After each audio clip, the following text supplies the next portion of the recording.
दिनै क्लासखौ जागायनायनि सिगां अनजालु फरायसाफोर नोंसोरनो आङो गोरबोनि गाहाम हामलायथि हरग्रोबाय। जोङो गरमनि समावबो आरो बे लकडाउननि समावबो जों सानखान्थि सोलोंनायनि जि खाबु मोनदों बे खाबुखौ जोङो लानांगोन आरो समखौ गाहामै बाहायनांगोन। दा आङो बेनि सिगां क्लासाव जायखौ जों रायलायदोंमोन दे मोननै सोलायस्लु गोनां जरा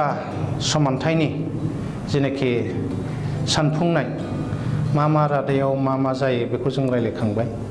दा जोङो मोननै समानथायनि मोननै सोलायस्लु गोनां जरा समानथायनि जेनाखि मिथिखायै मान रोदा एक्स आरो वाइनि बिनि मान दिहुननाय आदबखौ जोङो रायलायगोन। दा बेयाव सिगांग्रो बुंनांगोन अनजालु फरायसाफोर नोंसोर बिजाबावबो नाय आरो सानखान्थि बिजाबखौ नोंसोरो साखा फारा खालामनानै लानानै ला जे जोङो बे जरा समानथायनि मोननै सोलायस्लु एक्स आरो वाइनि मान एबा रोदा दिहुननाय जेनाखि आदब बे आदबखौ जोङो सानफुंगोन। बे खोन्दो 3आव दङ। दा बेयाव जोङो बेबायदि मिथिखायै मोननै सोलायस्लुनि मान एबा रोदा अर्थात एक्स वाइनि मान एबा रोदा बे दिहुननाया जोंहा 3 आदब दं। गासिबोआनो गोरलै अनजालु फरायसाफोर नोंसोरो एसेल' गोसो हो। जोङो एसे गोसोखौ सानखान्थियाव फज'बानो जोङो जोंनि सोंनायनि फिननाय आरो सानखान्थिखौ मावनो सानफुंनो हायोबा जोंहा गोसोआ गोजोनग्लाय जायो आरो गोसोखौ जों बेबायदि गोजोनग्लाय खालामनो हायोब्ला सानखान्थिया आंगोनि आंगो जायो। आरो जेब्लानो जों सानखान्थिखौ जोङो गोसोनि आंगोनि आंगो खालामनो हायो अब्लानो जोङो नाम्बारफोरखौबो आनजादफ्राव बांसिननिफ्राय बांसिन मोननो हागोन। दा बेयाव जोङो सोलायस्लु मोननैनि जेनाखि मान बेखौ दिहुननाय आदबा जोंहा गासै 3 मा 3 बे जाहैबाय फज'स्लायनाय आदब साबस्टिटिउसन मेथड आरो खोमोरनाय आदब एलिमिनेशन मेथड आरो मोनसेया दानखौ सानजाबनाय आदब क्रस माल्टिप्लिकेशन मेथड। बे 3बो मेथडजों जोङो जायखिजाया जरा समानथायखौ जों सानफुंनो हायो। बिनिनो सिगां जों दिनै फज'स्लायनाय आदबखौ जोङो रायलायगोन। खोब गोबाव रायलाया जिहेथु गरमबो अब्लाबो जों सोलोंनांगौखौ सोलोंखानांगोन। अनजालु फरायसाफोर नायदो हांखोआरि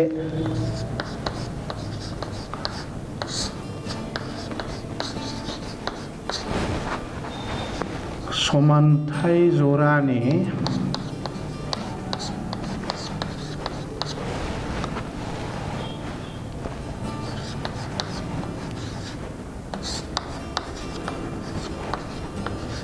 मावफुंनायनि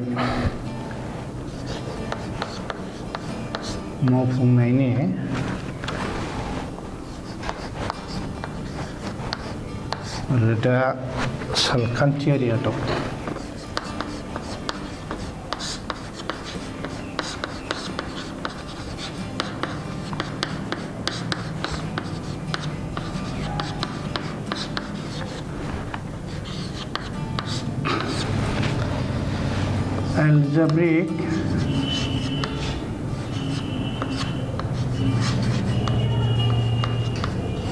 Algebraic method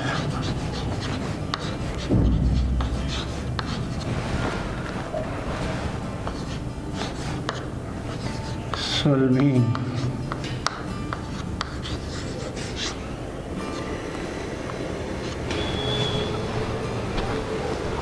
a pair of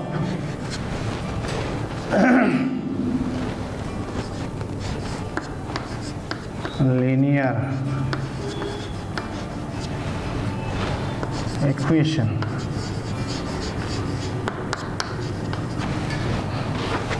B नायदो बेयाव जोङो 3 आदब मोनो।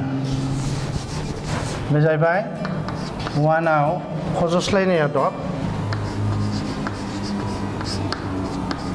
फज'स्लायनाय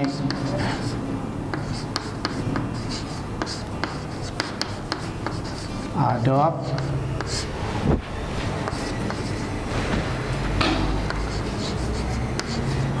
substitution method 2 नाम्बाराव दं जोंहा खोमोरनाय आदब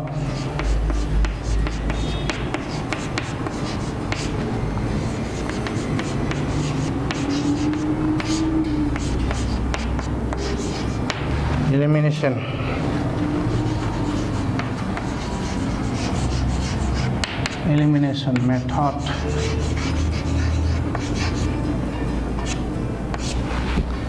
3 नाम्बाराव दं जोंहा दानखौ सानजाबनाय आदब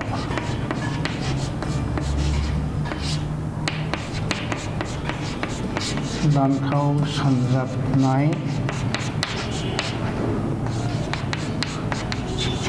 आदब क्रुज multiplication method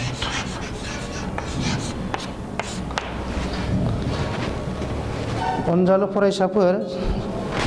मोननै सोलायस्लु गोनां जरा समानथायनि जेनाखि रोदा मोननैनि मान सोलायस्लु मोननैनि मान एबा रोदा बेखौ दिहुननायनि आदबा गासै मोनथाम 1 नाम्बाराव फज'स्लायनाय आदब साबस्टिटिउसन मेथड 2 नाम्बाराव खोमोरनाय आदब एलिमिनेशन मेथड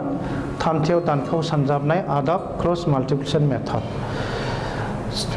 जों मा मोनदों बिजाबावहायबो आरो नंगुबै नंगौ बाथ्राया जे जायखिजाया मोननै सोलायस्लु गोनां जरा समानथायखौ जोङो मिथिखायै सोलायस्लुनि अर्थात एक्स वाइनि रोदा एबा मान दिहुननांगौबा जों जायखिजाया जों बे मोनथाम आदबजों जोङो दिहुननो हायो बिनिनो जों दिनै गिबि 1 नाम्बारनि फज'स्लायनाय आदबखौ जोङो रायलायनि फज'स्लायनाय आदब सानफुंनि जोबोद गोरलै जुदि जोंहा गोसोआ सोलोंनायनि माबा दङब्ला जोङो सानखान्थियाव गोबां मावदिन्थिनाय दं मावदिन्थिनायखौबो नायदो दा आङो आनजाद हिसाबै सोंनायाव मोनसे जरा समानथाय 7x minus 15y is equal to 2 equation number 1 आरो मोनसे x plus twice y is equal to 3 equation 2 दा जोङो बिनि फिननायखौ खालामनांगौआव जों साबस्टिटिउसन मेथडआव फिननाय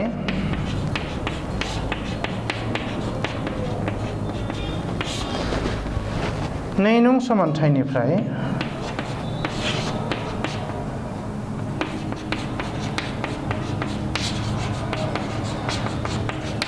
नै नं समानथायनिफ्राय जों मा मोननो हायो जिहेतु x plus twice y is equal to 3 जों सानोबा x is equal to 3 minus twice y जों बेखौ equation 3 होबाय दानिया जों मा खालामदो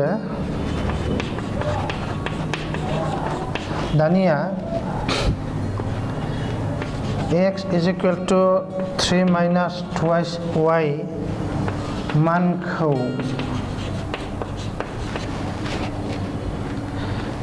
से नङाव फज'नानै मोनो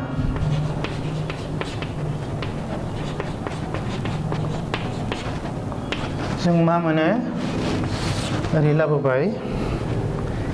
जिहेतु से नङा जोंना 7 x नि जायगायाव जों मा मोनबाय 3 minus twice y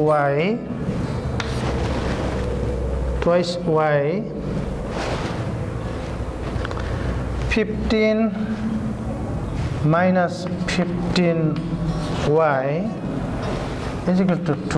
जों सानफुंदो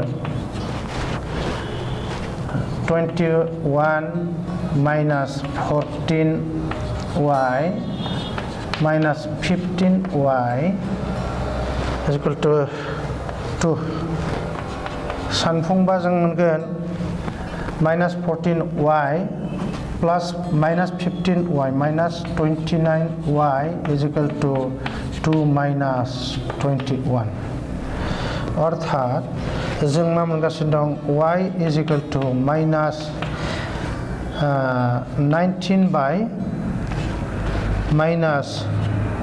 29 therefore y is equal to जेथु मोननैबो दानख' 29 बेखौ जों मोनो जोङो जायगा नांगौलाय आङो गोजौनि जेनाखि हेडिं बे हेडिंखौ आं खोमोरबाय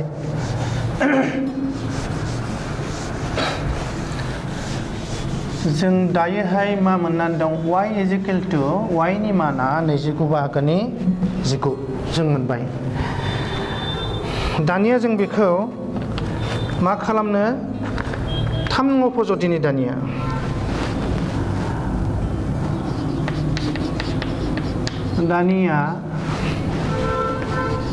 y नि मानखौ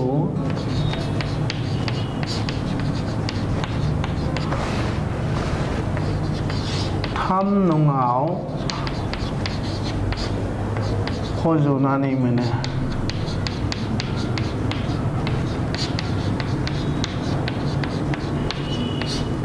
थाम नङाव जोंहा मा दं x is equal to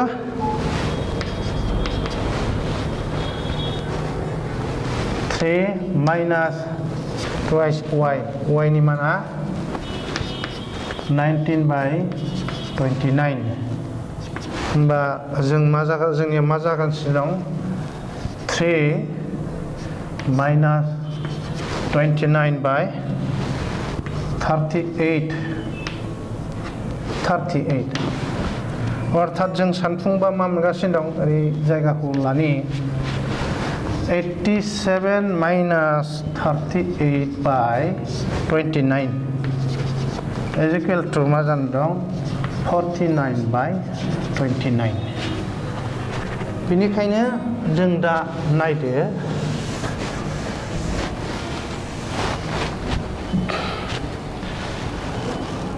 बेनिखायनो दिहुननो गोनां रोदा x नि मानखौ जों मा मोनखो 49 by 29 आरो मोनसेया y नि माना 19 by 29 x नि माना 29 बानि 49 आरो y नि माना 29 बाहागोनि 19 अनजालु फरायसाफोर नायदो मा जागासिनो दं जोङो मोननै जरा समानथायनि माना 7x minus 15y is equal to 2 बेखौ जों समानथाय नंसे लाबाय मोनसेया x plus twice y minus 3 is equal to 3 बेखौ इक्वेशन नम्बर 2 लाबाय जों सानफुंनायाव मा खालामबाय 2 नं समानथायखौ दा बेयाव आङो 2 नं समानथायखौ होदों सोरबा गोसो जायोबा 1 नं समानथायखौबो खालामनो हायो किन्तु बेयाव 1 नं समानथायखौ खालामैनि जाहोना गुबुन मोनबो नङा जे बेयाव x आरो y जायनाखि सोलायस्लुनि थाफादेर अनजिमाया कोएफिशिएंट नाम्बारा गिदिर बेखौबो लानो हायो गिदिरबाबो जेंना जेबो गैया थ' बे साननायाव एसे गिदिर नालाय सम नांनो हागौ फरायसाफोरनो बेनिखायनो गोरलैखौ होनाय जादों x plus twice y is equal to 3 बेखौ जोङो x नि मानखौ बेयावबो y खौबो गालांनो हायो बेयाव जोङो सावगारि खालामनायनि बेलायाव जों y खौ जेब्लाबो आगसिथिं गालाङो नाथाय बे सानफुंनायाव जों गोसोबायदि खालामनो हायो आगसिथिं जों x खौबो गालांनो हायो आरो नङाबा y खौ गालांनो हायो दा जोङो नुदों मा 2 नं समानथायखौ आगसिथिं x खौ गालाङोबा गोरलै जायो अर्थात बे x नि माना मा जाबाय 3 minus twice y जाबाय दानिया जों बे x नि मानखौ जोङो फिर जोङो 1 नङाव फज'बाय 1 नङाव फज'बा जों माबायदि मोनगासिनो दं 1 नङा जोङो 7x minus 15y is equal to 2 मोन 7x नि माना 3 minus twice y गतिके 7 into 3 minus twice y minus 15 is equal to 2 जों सानफुंबा 7 into 3 21 7 minus twice y 7 into 2 14 minus 14y बेयाव 15 minus 15y is equal to 2 दंखायो दा जों नायबाय नैबे 21 खौ आगसिनिफ्राय आगदा बारबोबाय प्लास मोन माइनास जाबाय minus 14 minus 15 minus 29y is equal to मा मोनबाय जों minus 19 मोनगोन जों बेयाव गतिके y is equal to मा मोननानै दं y is equal to y नि मानखौ 20 बाहागोनि 19 मोननानै दं थिग दा जों दानिया y नि मानखौ बे y नि मान 29 बा 19 खौ जोङो 3 नं समानथायाव फज'ब्ला जोङो x नि मानखौ मोनगोन जितु 3 नं समानथाया x is equal to 3 minus twice y बेनिखायनो 3 माइनास बेयाव जोङो 3 नम्बराव जि होदों y नि मानखौ जितु जों मोनबाय 29 बा 29 सानफुंनानै जों मा मोनबाय x नि मानखौ 29 बा 49 बेनिखायनो दिहुननो गोनां रोदाया जोंना x नि माना 29 बा 49 आरो y नि माना 29 बा 19 जोङो बेदि फज'स्लायनाय आदबजोंबो सानफुंनो हायो बेबायदि दिहुननो हायो अनजालु फरायसाफोर नोंसोर बेखौ न'आव मोजां नायदो आरो प्रेक्टिस खालामदो गतिके आसा फारिदों जोङो जोंनि मिथिखायै रोदा मोननैनि जेनाखि दिहुननाय आदब फज'स्लायनाय आदब जोबोद गोरलै बे आदबखौ नोंसोर न'आव सरसा खालामगोन आरो सानखान्थिखौ सानफुंनो हानाय जागोन जों नेक्स्ट आरो सानबावनि फज'स्लायनाय आदबखौनो जों सानबावनि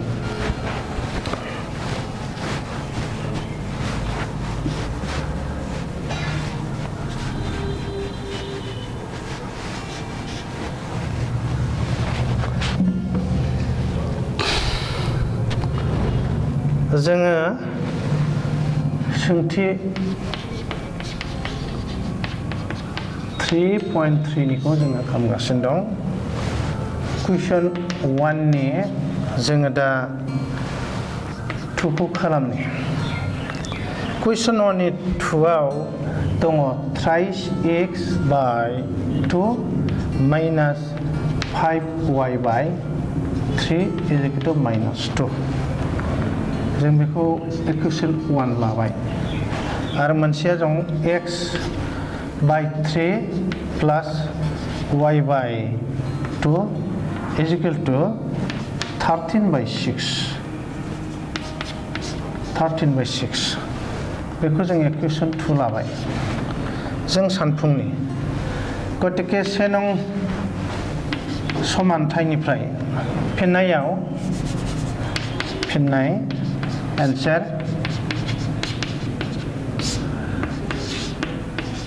से नं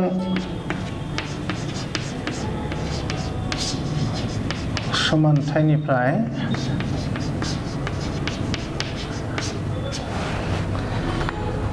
जोङो thrice x by 2 minus 5y by 3 is equal to minus 2 जों बेखौ सानफुंबा मा मोनगोन दुसासेया जोंना मा 6 नै सानजाबथाम 6 होमबा 3 बा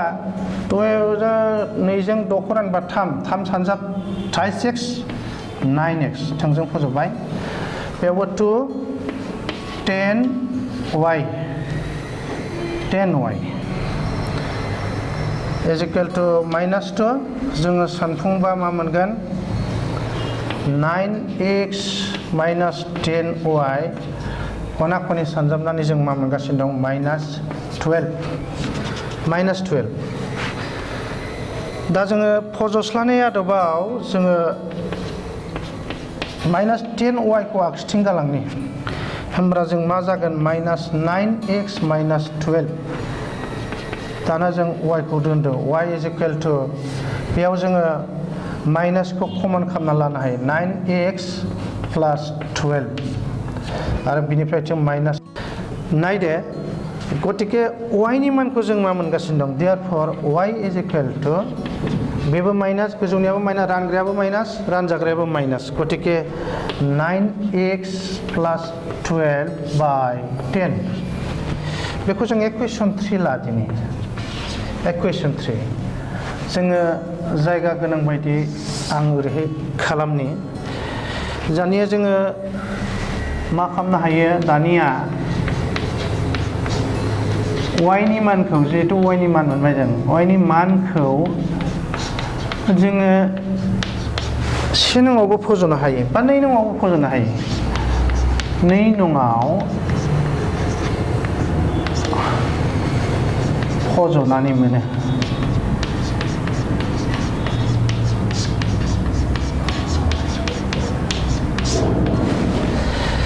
जोंना 2 नङा मा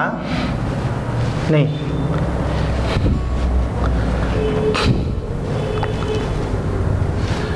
नङा जोंना thrice x by 2 minus 5y मोन 5 into बेयाव मा जानानै दं नैबे 5 नङा y by 2 नालाय दा y नि माना जोंना मा जाना 9x plus 12 by मा जानानै दं जोंना 6 जानानै दं is equal to 13 by 6 दानिया जोङो दुसासा लानो हायो आगसिनि 2 आरो 10 आरो आगदानि रानग्रा 6 गतिके जोंनियाव बेयाव मा जानानै दं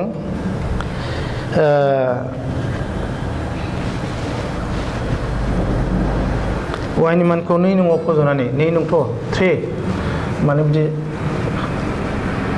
1 आथ' बे नङा 2 आथ' बे नङा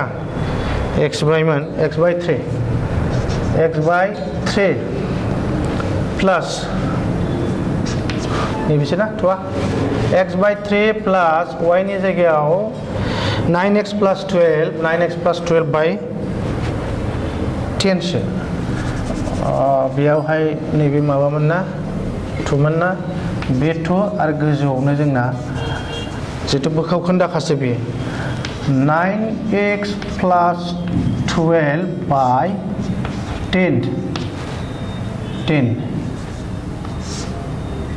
बे 10 दानिया जोङो दसासाखौ लानो हायो x by 3 plus सानबा 9x plus 12 by बेबो बेलथायबाय ना 20 is equal to 13 by 6 दा जोङो दसासाया जोंना मा जागोन 60 जागोन दसासाया 20x 27x plus 36 is equal to 13 by 6 गतिके बेयाव 60 47x plus 36 20x जों 27x जों दाजाबबा जितु महरसे 13 by 6 गतिके नायदो जोङो मा खालामनो हायो बेयाव कमन लानो हायो जोङो दसासाखौ 47x plus 36 by 10 is equal to 13 होमब्ला जों 47x plus 36 सानजाबा 130 बे जायगाया हायद्राय फैनोबो हागौ जोङो नायदो दानिया जों बिदिबा 47x सानफुंदो बारहोनानै जों मोनदों 130 माइनास बे प्लास 36 आ मा जागोन 94 आङो जायगा नांगौलाय जोङो बिदिथ' गाहायद्रायाव लांबा नुनाय नङा आं बेखौ ओरै लानानै फैदों जाले फरायसाफोर नाय दानिया जों मा खालामनो हायो 47x मोन 94 by 47 अर्थात जोङो x इजिकेल टु मा खालामनो हायो 2 सानजाब 7 14 आखाइनि 1 2 सानजाब 4 8 आखाइनि 1 94 गतिके बेसेबां थाङो 2 बार थाङो आरो दानिया मा खालामबावनो हायो जों नैबे जायगाखौ आरो नांगौ जाबावबाय दाना जोङो x नि मानखौ मोनबाय आरो x नि मानखौ जोङो 3 नङाव फज'नानै 3 नङाव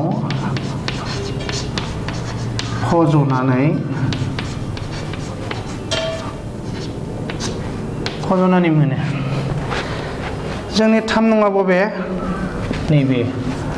y इजिकेल टु 9x मोन x नि मोना 2 प्लस 12 बाय मामोन जोंना 10 जोङो सानफुंबा 18 दाजाब 12 बेसे जायो 30 मिजि गतिके y इजिकेल टु 3 मोनबाय होमब्ला नायदो जोंनि दिहुननो गोनां रोदाया therefore होनाय जरा समानथायनि दिहुननो गोनां रोदा अर्थात x equal to 2 y equal to 3 बे नायदो अनजालु फरायसाफोर जोङो सानफुङै जोंनो होनाय समानथाय मोननै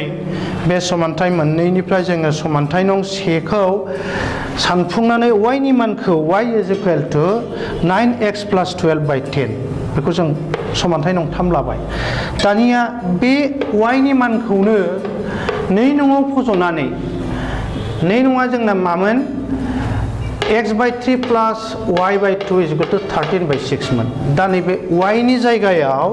y नि मानखौ जों 9x plus 12 by 10 जिथु मोनबाय जों बेनिखायनो x by 3 plus y by 2 y नि जायगायाव 9x plus 12 by 10 by 2 बेबायदि दा जोंखौ बेलथायनानैनो जों मा होनदों is equal to 13 by 6 x by 3 plus बेखौ जितु नैबे नैयाबो रानग्रा बेलथायबा जों मा मोनगोन अर्थात 2 by 1 दंमोन 1 खौ लिरमाने मा लिरामाले मा गतिके जि सानजाबनै 20 बेनिखायनो x by 3 plus 9x plus 12 by 20 is equal to 13 by 6 बे समानथाया फैगासिनो दं दा जोङो दुसासाया 60 मोनो 3 20 आरो 6 बेनिफ्राय जों दुसासा दिहुननानै मा मोनदों दुसासाखौ 60 दा जों बेखौ सानफुंबा मा जानानै फैबाय नैबे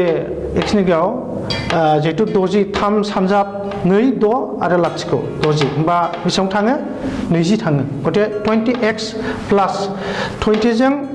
60 खौ रानबा जों बेसेबां मोनगोन 3 मोनगोन 3 into 9 27 plus 3 into 12 36 is equal to 13 by 6 दा जों 20x plus 27x 47x plus 36 by 60 is equal to 13 by 6 दा जोङो रानग्राया बे 60 आरो नैबे 6 गतिके गोरोबनाया जाहैबाय बेसेबां 6 बेनिखायनो जों दा 10 जों बेनिखायनो मा खालामबाय 10 47x plus 36 by 10 is equal to 13 दा जों नायबाय बे जिजों खना खनि सानजाबनानै 47x plus 360 is equal to 130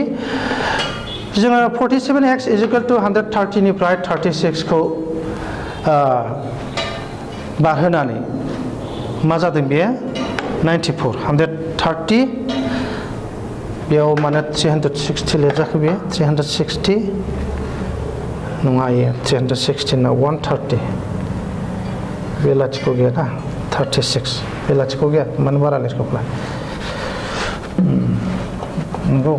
47x plus 36 is equal to 130 yes 47x is equal to 130 बे आगसिनि 36 थांनानै माइनास जाबाय 36 130 निफ्राय 36 दानखौबा जों मा मोनगोन 94 मोनगोन बेनिखायनो जोङो बेखौ सानफुंनानै मा मोनगासिनो दङ 47x आव जोङो मा जानानै दं 47 x is equal to 94 मोन बेनिखायनो x is equal to 94 by 47 ब्रिटिशनि जों नै सानजाबा 92 जायो बेनिखायनो x नि माना मा जानानै दं 2 जानानै दं x नि माना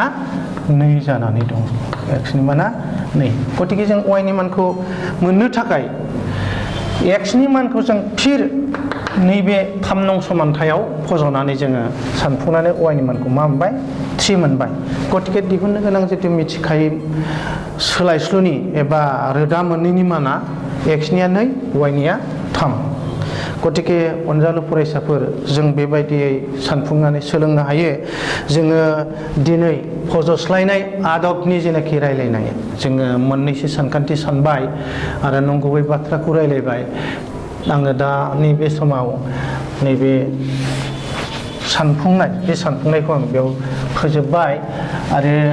नायनि समा मा थोनो जोंखौ जुदि सानफुंनो हानाय बायदि सम जाबावोब्ला जोंहा सानफुंगोन आरो समा जुदि जोंखौ एलाउ होआब्ला नेक्स्ट क्लासाव जों आरो सानगोन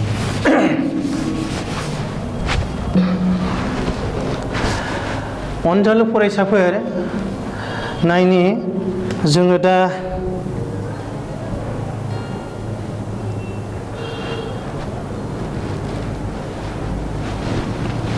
दानि बे समाव आं आरो सानखान्थिखौ सानबावनो सानासै जोबोद गरम जोङो मोननै सानखान्थि सानबाय गाबोनहाय आरो जों सानबावगोन गतिके अनजालु फरायसाफोर नोंसोरो न'आव गोसो होनानै सानखान्थिखौ सानफुं आरो बे लकडाउननि समाव जेनाखि बड'लेण्ड इंखं टेलिभिजननि गेजेरजों सानखान्थि फोरोंनाय आरो सोलोंनाय जागासिनो दं बे खाबुखौ गाहामै बाहायनो नाजा आरो समखौ बेसेन होनो नाजा समखौ बेसेन होनानै जों समजों लोगोसे जोंनि सोलोंनां आयदाखौ जुदि सोलोंनो हायोबासो समजों खारफानो हायोबासो जोङो जिउआव देरहासार जागोन गतिके आरो दिनै आङो बेखिनियावनो फोजोबबाय होननानै फोसावबाय आरो जोबनायाव गाहाम हामलायथि होनानै क्लासखौ दिनै बेयावनो दोनबाय आरो गाहाम हामलायथि होनानै बेयावनो फोजोबनाय जाबाय गोजोन्थों